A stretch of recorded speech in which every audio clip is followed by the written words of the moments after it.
लेकिन उनको राजकुमार जैसा सुख मिल रहा है, सारी व्यवस्थाएं मिल रही, ये पूर्व का उनका सुकृत पुण्य काम कर रहा है, वो टिकेगा नहीं। जितने समय उनका पुण्य खत्म होगा फिर वहीं आ जाएंगे। वो एक कर्म केवल है जो टिकाऊ है और दोनों को संभाल सकता है, पाप और पुण्य दोनों को शासन में ले सकता है। वो है भगवान का नाम, वो है भगवान की शरणागति, भगवान का आश्रय। अगर इधर मेहनत को मिला लो तो बात बन जाए। कोई भोगना चाहता है क्या दंड? जेल में वो कहते कि हम नहीं मानेंगे तुम्हारे कानून, तो डंडा मार के हथकड़ी बांध के जबरदस्ती जेल में जाला। ऐसे जबरदस्ती तुमने जो कर्म किए तुम्हें भोगना पड़ेगा, पूर्व में किए हुए कर्म। जैसे 10 साल से मुकदमा चल रहा है और आप बिल्कुल आचरण ठीक कर रहे हो और आप कसम खा के कहो कि 10 साल से मैंने कोई पाप नहीं किया, तो कहेंगे हम अभी की तो बात ही नहीं कर रहे, मुकदमा तो 10 साल पहले का चल रहा है ना। वो जो किया उसको तुम्हें पूरे जीवन भोगना पड़े। बहुत मेहनत करने पर भी सफलता नहीं मिल रही तो ये करे। भक्तों जय श्री राधे राधे, स्वागत है आपका हमारे YouTube चैनल में। आई शुरू करते हैं श्रीहित प्रेमानंद जी महाराज के प्रवचन से लिया गया अंश, जहां एक आगंतुक साधक प्रश्न करते हैं। राधे राधे महाराज जी, आपके चरणों में कोटि कोटि प्रणाम। महाराज जी, क्या मेहनत नसीब बदल सकती है और क्या बिना मेहनत का सब प्राप्त हो सकता है? महाराज जी श्री प्रेमानंद जी ने बताया कि हाँ, ग्रामीण भाषा में मेहनत मतलब पुरुषार्थ करना कहते हैं। अगर प्रबल पुरुषार्थ है तो बुरे प्रारब्ध को मिटा सकता है और नवीन सुख सामग्री को सजा सकता है। प्रबल पुरुषार्थ वह होता है जो परोपकार, दूसरों के दुख में सम्मिलित होकर उसको मिटा दे और भगवान का स्मरण करो।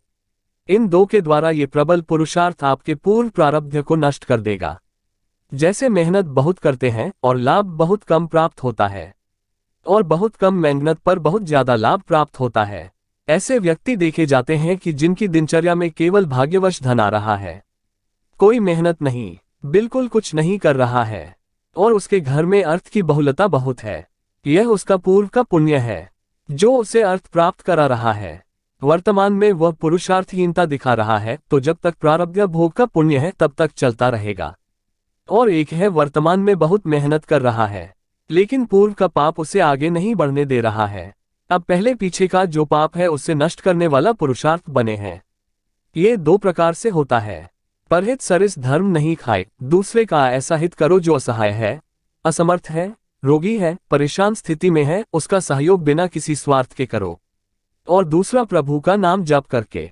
इन दोनों के द्वारा पुराने कर्मों का परिणाम जो हमें आगे नहीं बढ़ने देते उनको नष्ट कर सकते हैं।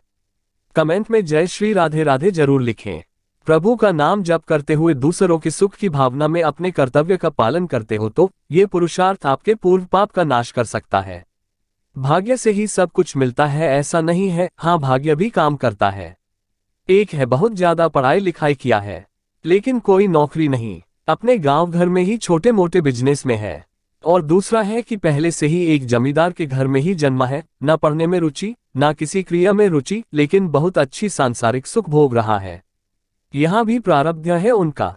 लेकिन एक है बहुत गरीब घर में जन्मा, बहुत मुश्किल से मेहनत की, इतना पुरुषार्थ किया कि वह गांव में सबसे बड़ा आदमी बन गया। ये भी देखा जाता है कि जो अपने पुरुषार्थ को प्रबल कर दे तो प्रारब्ध को मिटाया जा सकता है। अगर पुरुषार्थ हल्का हो तो प्रारब्ध जोर कर देगा और आगे नहीं बढ़ने देगा। सबसे जोर का पुरुषार्थ है परहित करना और भगवान का जाप करना।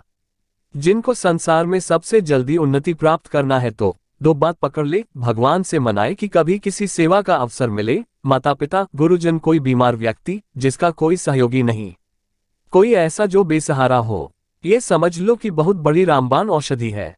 ये तुम्हारे बुरे पाप को बिल्कुल नष्ट कर देगा। और जब हम दूसरों का सुख छीनते हैं, ये भी मेहनत है। चोर भी तो मेहनत करता है, जाने कितने हिम्मत करता है दूसरों की संपत्ति चुराने के लिए। मारपीट सहता है, मारपीट करता है, वह मेहनत करके दूसरों का धन अपहरण करके उनको दुख देने वाली क्रिया करता है।